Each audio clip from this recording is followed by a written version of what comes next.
ಗ್ರಾಮೀಣಾಭಿವೃದ್ಧಿ ಮತ್ತು ಪಂಚಾಯತ್ ರಾಜ್ ಇಲಾಖೆಯ ಜವಾಬ್ದಾರಿ ವಹಿಸಿಕೊಂಡಿದ್ದೇನೆ.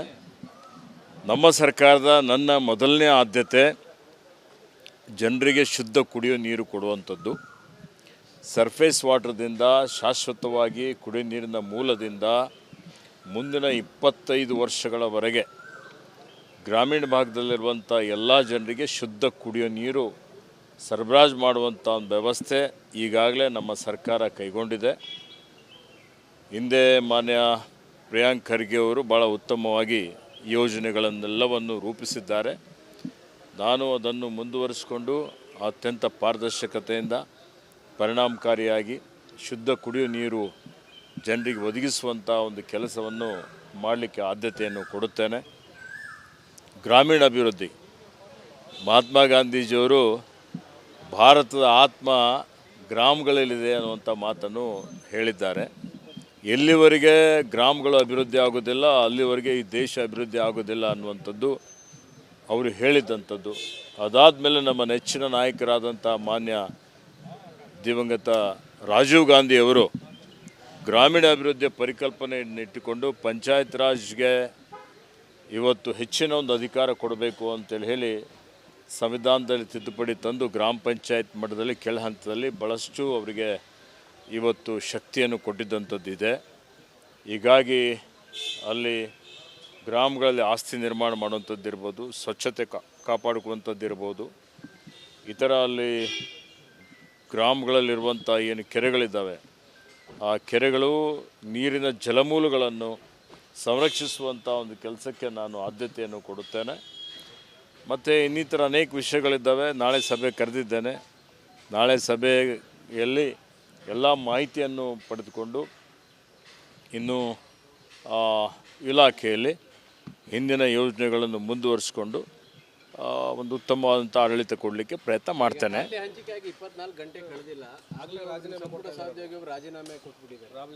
ನನಗೆ ಅದ್ರ ಬಗ್ಗೆ ಮಾಹಿತಿ ಇಲ್ಲ. ಮಾನ್ಯ ರಾಮಲಿಂಗಾರೆಡ್ಡಿ ಅವ್ರ ಜೊತೆಯಲ್ಲಿ ಮಾತನಾಡ್ತೇನೆ. ಇದೇ ನೋಡಿ, ರಾಮಲಿಂಗಾರೆಡ್ಡಿ ಸಾಹೇಬರು ಅತ್ಯಂತ ಹಿರಿಯ ನಮ್ಮ ಪಕ್ಷದ ಮುಖಂಡರಾಗಿದ್ದಾರೆ. ಸುಮಾರು 8 ಸಲ ಶಾಸಕರಾಗಿ ಆಯ್ಕೆಯಾಗಿದ್ದಾರೆ.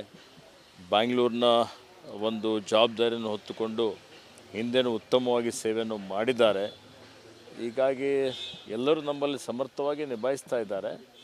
ಅವರು ವರಿಷ್ಠರ ಜೊತೆಯಲ್ಲಿ ಮಾತನಾಡ್ತಾರೆ ಮತ್ತು ವರಿಷ್ಠರು ಅವ್ರ ಜೊತೆಯಲ್ಲಿ ಮಾತನಾಡಿ ಅವರು ನಾಮಪತ್ರ ಹಿಂಪಡಿತಾರೆ ಅನ್ನುವಂಥ ವಿಶ್ವಾಸ ಇದೆ.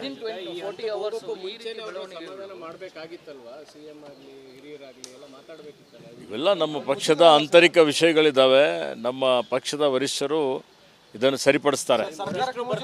ರಾಹುಲ್ ಗಾಂಧಿ ಖರ್ಗೆ ಅವರೆಲ್ಲ ರಾಜ್ಯದಲ್ಲಿ ಬಂದಿದ್ದಾರೆ, ಆ ಟೈಮಲ್ಲೇ ರಾಜೀನಾಮೆ ಕೊಟ್ಟಿದ್ದಾರೆ. ನಿಮಗೂ ಒಂಥರ ಹೈಕಮಾಂಡ್ ನೋಡಿ, ಖರ್ಗೆ ಸಾಹೇಬ್ರಿದ್ದಾರೆ, ರಾಹುಲ್ ಜಿಯವರು ಬರ್ತಾ ಇದ್ದಾರೆ, ಇಲ್ಲೇ ಮಾನ್ಯ ಸಿದ್ದರಾಮಯ್ಯ ಸರ್ ಅವರು, DK ಶಿವಕುಮಾರ್ ಸರ್ ಅವರು ಇದ್ದಾರೆ, ನಮ್ಮ ಪ್ರಧಾನ ಕಾರ್ಯದರ್ಶಿಗಳು ಬರ್ತಾ ಇದ್ದಾರೆ. ಅವರೆಲ್ಲರೂ ಕೂಡಿ ಚರ್ಚೆ ಮಾಡಿ ಅವರಿಗೆ ಮನವೊಲಿಸ್ತಾರೆ ಅನ್ನುವಂಥ ಭರವಸೆ ಇದೆ. ನೀವು ಸ್ಯಾಟಿಸ್ಫೈಡ್ ಸರ್ RDPR ಬಗ್ಗೆ? ನಾನು ಈಗಾಗಲೇ ಹೇಳಿದ್ದೇನೆ, ಸುಮಾರು ಸಲ ಹೇಳಿದ್ದೇನೆ. ನನಗೆ ಯಾವುದೇ ಖಾತೆ ಕೊಟ್ಟರೂ ಅದಕ್ಕೆ ನಾನು ಸಮರ್ಥವಾಗಿ ನಿಭಾಯಿಸ್ತೇನೆ ಮತ್ತು ನನಗೆ ಈ ಖಾತೆ ಆ ಖಾತೆ ಅಂತ ನಾನು ಕೇಳಿಲ್ಲ ಅನ್ನುವಂಥ ಮಾತನ್ನು ತಮ್ಮ ಗಮನಕ್ಕೆ ತರ್ತೇನೆ.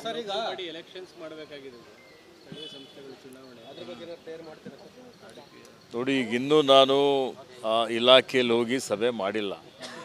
ನನ್ನ ವೈಯಕ್ತಿಕ ಅಭಿಪ್ರಾಯ ಆದಷ್ಟು ಶೀಘ್ರದಲ್ಲಿ ಇವತ್ತು ಸ್ಥಳೀಯ ಸಂಸ್ಥೆಗಳ ಚುನಾವಣೆ ನಡೆಸಬೇಕಾಗಿದೆ. ಹಿಂದೆ ಎಲ್ಲ ತಯಾರಿ ಮಾಡಿದ್ದಾರೆ ಮತ್ತು ಈಗ ಅದು ಉಚ್ಚ ನ್ಯಾಯಾಲಯದಲ್ಲಿ ಆ ಒಂದು ಪ್ರಕರಣ ಇದೆ.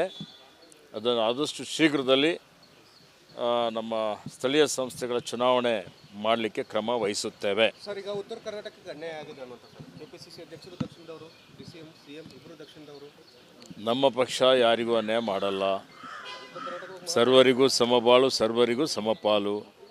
ಆ ರೀತಿಯಲ್ಲಿ ಇವತ್ತು ನಮ್ಮೆಲ್ಲರಿಗೆ ಮಹತ್ವವಾದಂಥ ಒಂದು ಖಾತೆಯನ್ನು ಕೊಟ್ಟಿದ್ದಾರೆ. ಕಲ್ಯಾಣ ಕರ್ನಾಟಕಕ್ಕೆ 5,000 ಕೋಟಿ ರೂಪಾಯಿ ವಿಶೇಷ ಅನುದಾನ ಇವತ್ತು ಘೋಷಣೆಯನ್ನು ಮಾಡಿದ್ದೇವೆ. ಹಲವಾರು ಕಾರ್ಯಕ್ರಮಗಳು, ಯೋಜನೆಗಳನ್ನು ರೂಪಿಸಿದ್ದೇವೆ ಇವತ್ತು. ಮತ್ತು ಅನೇಕ ರೀತಿಯಲ್ಲಿ ಇವತ್ತು ಅದಕ್ಕೆ ಎಲ್ಲೇ ಯಾವ ಭಾಗಕ್ಕೂ ಅನ್ಯಾಯ ಆಗದ ರೀತಿಯಲ್ಲಿ ಇವತ್ತು ಸಮಗ್ರ ಕರ್ನಾಟಕ ಅಭಿವೃದ್ಧಿ ಮಾಡುವಂಥ ಒಂದು ಯೋಜನೆಯನ್ನು ನಾವು ರೂಪಿಸಿದ್ದೇವೆ. ನಿರ್ಭೀತ, ನಿಷ್ಪಕ್ಷಪಾತ, ವಿಶ್ವಾಸಾರ್ಹ ಸುದ್ದಿಗಳಿಗೆ ಮತ್ತೊಂದು ಹೆಸರಾಗಿರೋ ನ್ಯೂಸ್ 18 ಕನ್ನಡ ಈಗ ಆಪ್ನಲ್ಲೂ ಲಭ್ಯ ಇದೆ. ದಯವಿಟ್ಟು ಇಲ್ಲಿರೋ QR ಕೋಡ್ ಅನ್ನು ಸ್ಕ್ಯಾನ್ ಮಾಡಿಕೊಂಡು ಆಪ್ ಡೌನ್ಲೋಡ್ ಮಾಡೋದಕ್ಕೆ ಮರಿಬೇಡಿ. ನಿಮ್ಮ ಬೆಂಬಲ ಹೀಗೆ ಸದಾ ನಮ್ಮೊಂದಿಗಿರಲಿ. ಧನ್ಯವಾದ.